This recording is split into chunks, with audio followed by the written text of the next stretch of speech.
पिछले पहर का सन्नाटा था, तारा तारा जाग रहा था।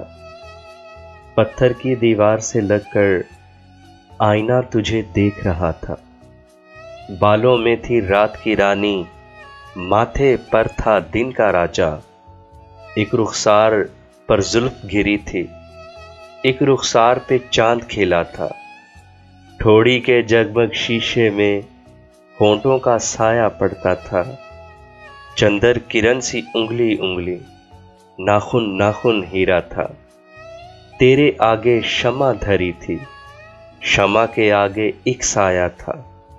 तेरे साये की लहरों को मेरा साया काट रहा था। काले पत्थर की सीढ़ी पर नरगिस का एक फूल खिला था।